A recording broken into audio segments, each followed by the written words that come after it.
Hello, we have this beautiful geometry puzzle before us. Can you spot anything from the question? Don't worry yourself, I'm going to help you go through it step by step. It's just so easy, so relax.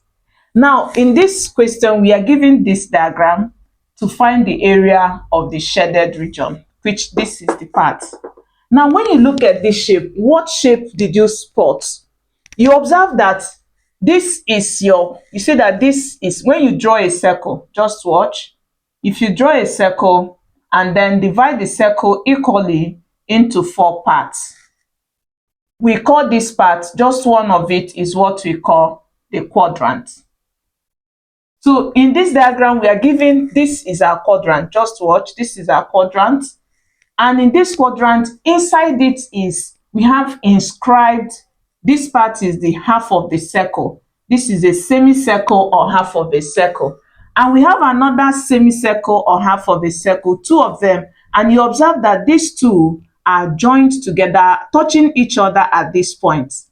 Now, what do? You are now asked to find the area of this part. So how do you find the area of this part? Now remember that when you bring this quadrant out, just watch.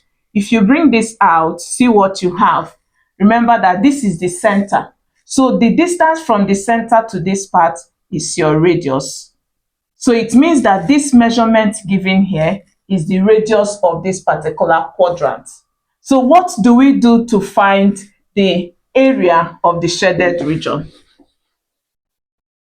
And if you are a returning viewer, we appreciate you for choosing to learn through us. If you're still new, hit that subscription button. We have a lot for you every day. Give this tutorial a thumbs up and please help us to share so that algorithm sends to more people that have interest in this. Now, to solve this, we begin with solution. So we now have it that to find the area of the shaded region, we need to get the area of the quadrant. So we can say that the area of the quadrant is A1. Then we also need to get the area of this half circle. We can call it A2. We need to get the area of this one too. We can call it A3. Then to find the area of the shaded, we just need to subtract. So we now have it that the area of the shaded part is going to be the area of the quadrant, the big shape. So it's going to be the area of the quadrant, which we say is A. Then you subtract these 2 from the big shape. So it will be minus the area of this half circle minus the area of this half circle. That's just all you need to do to find the area of the shaded region. Let's take it one at a time. So we get the area of A1. And remember, we said the A1 is the quadrant. And to find the area of the quadrant, you just need to get the area of the circle and take 1/4 of your value. So it means the area of the quadrant is going to be 1/4 of area of a circle. So that's what you have. Now to work this out, we now have the area is 1/4 multiplied by pi multiply. Remember, we said from here to here is the radius of the circle. So it's going to be 6 squared. So we simplify this, we can work it out here. So we have area is 1/4 multiplied by pi. 6 squared is 6 multiplied by itself 2 times. So we have 36. So this is over 1. So this will divide 1. Divide this, we have 9. And in that case, we have area is 1 times this will give us 9 pi. So the area of the quadrant has given us 9 pi square units. Now that we have found this area of the quadrant, let's go to the second area, which is the half circle. Let's do that together. To find the area of the semicircle, we have area of the semicircle. So what do? It's just half of the circle. So its area is going to be half of the area of circle. So what do? It's just going to give us the area will be half multiplied by pi multiplied by. Now to get the radius of this, watch. Remember that from here, if you draw your circle and then divide it equally.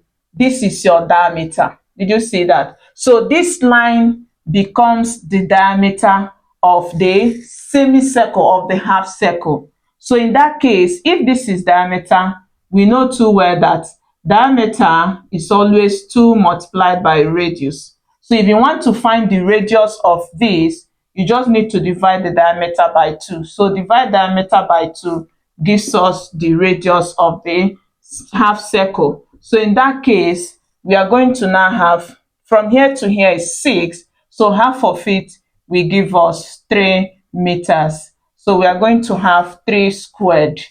Now let's work this out. We now have area of the half circle will be 1/2 multiplied by pi. 3 squared is 3 times 3 to give us 9. So we now have the area is, this will give us 9/2 pi. So the area of the half circle, this part, is giving us this square unit. Now the remaining is to find the area of this part of the shape. Let's do that together. And for you to also have watched through this point, I hope you've already given us a thumbs up. Thank you. And let's keep doing this to have. So to find the area of the third, what do you do?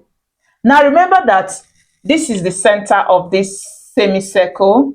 And we also know that from here to here is 6. You know that radii are always the same. So it means from here to here should also be 6 meters. So here will also be 6 meters. Now that here is 6 meters, how do we get the radius of this? Let's do that together. We know too well that from the center touching any part of the circumference or the arc is just your radius. So you can form as many radius from this center on this particular shape. So we can form from here to this point. You can form from here to this end. You can form from here to here.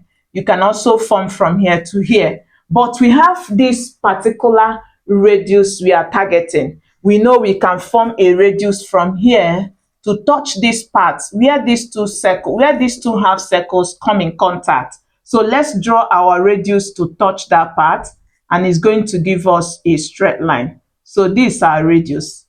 Now we also need to work on this. You see that this from here to here is radius, from here to here is radius, from here to here is radius, from here to here is radius. But we are targeting a particular radius that will help us to answer this. So we can move another radius from here, touching the same part of this arc. Did you see? So let's make a radius from there. So this is what we have. Did you see that? Now you see that this has formed a straight line. We can join it together. Now why is this a straight line? We know that if I can draw a line here, this becomes the tangent. Remember, when you draw a circle and a line that touches it at a point and moves away is what we call tangent. And if a line moves from the center to touch the part, this part of the line, which is the tangent, remember this line is your radius. This radius makes angle 90 with the tangent. So if I should make a line of tangent at this point, you observe that it makes angle 90 here.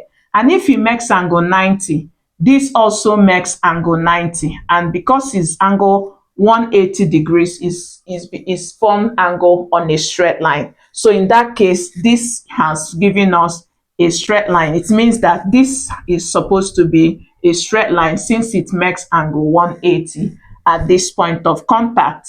So in that case, what did you observe? Remember, it makes angle 90 here from what we said earlier. So if this makes angle 90 here and you have this kind of shape, you see that this has led us to a right triangle. So if you bring that shape out, see what you have.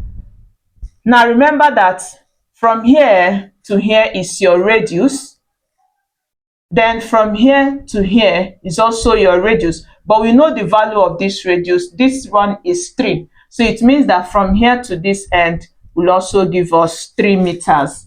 So from here to this end is 3 meters. So it means that some part of this is 3 and this is r. So if you add the total length, it's going to give us r plus 3. Now we also know from here to here is the same as 3 meters. So in that case, here becomes 3. Now from here to here is 6, but we want to get the value of from this end to this end. So how do we do that? From this to this is r, is the radius. And if this is r, the remaining part, which is what we are looking for, is going to be 6. So we can adjust this. So the remaining part will be 6 minus r. So it means that here will be 6 minus r. Now that we have formed this, we can now use the Pythagoras theorem to answer this question. So using the Pythagoras theorem, this is the longest side, the hypotenuse side.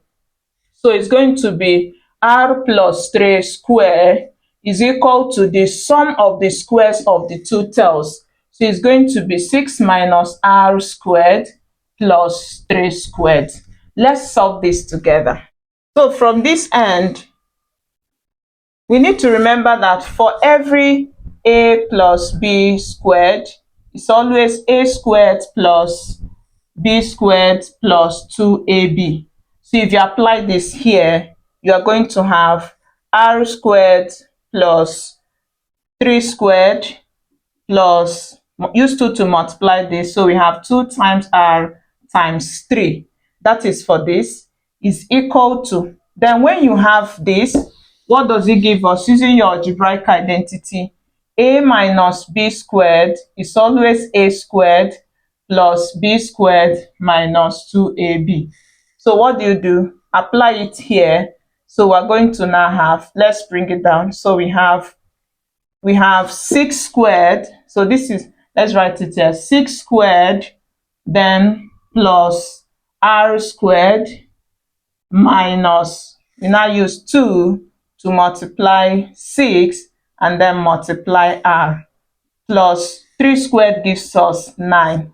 So we simplify this. We are going to now have, with this will give us r squared, 3 squared is 3 times 3, which is 9, plus multiply this, it gives us 6r, is equal to 6 squared is 36 plus r squared, multiply this, you have 12r, then add 9. So we keep simplifying. We are having r squared plus 9 plus 6r.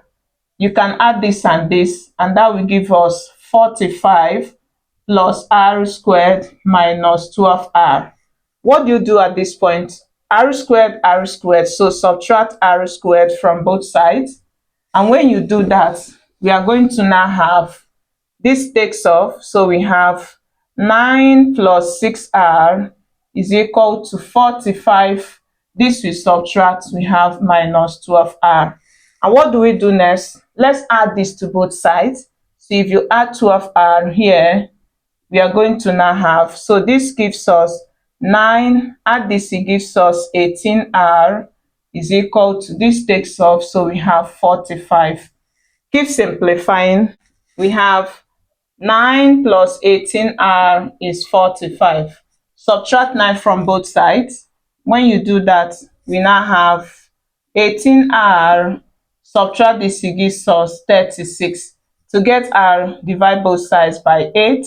And when you do that, r is going to give us, divide this, it gives us 2. So the radius of this particular half circle is 2. So to find the area, we now have the area, which is 3, A3 is going to be the area of circle, half of the area of circle. So let's work it out here.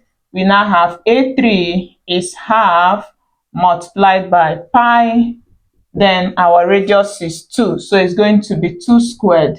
So we now have A3 is half of pi, 2 squared is 4. This is over 1. 2 divides this will give us 2. So we have 2 here, and this gives us A3, this will give us 2 pi square unit. So the area of this circle, half circle, is 2 pi. Now let's gather this together to find the area of the shaded region. So remember that the area of the quadrant gave us 9 pi, then the area of this gave us 9 half pi, then This one gave us A3, gave us 2 pi. So to get the area of the shaded, like we said earlier, is going to be the quadrant, the big shape, which is the quadrant, and that is A1. So we have 9 pi minus this, which gave us this. This one is A2, and this is A3. So subtract this. So you have 9/2 of pi, then minus the third one. So we have 2 pi. So this is all we need to do. So let's subtract this. We are going to now have 9 pi. We are having 9 pi minus, we can quickly divide this to give us 4.5 pi minus 2 pi. So subtract this. This will give us 9 minus this gives us 7. And 7 take away this gives us 2.5 pi. Remember, it is area, so it's going to be square meters. So this gives us the area of the shaded region.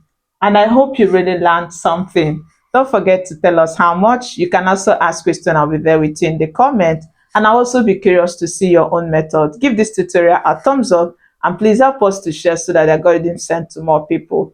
Thank you for choosing to learn through us. I hope to see you in my next class. Have a beautiful day. Bye.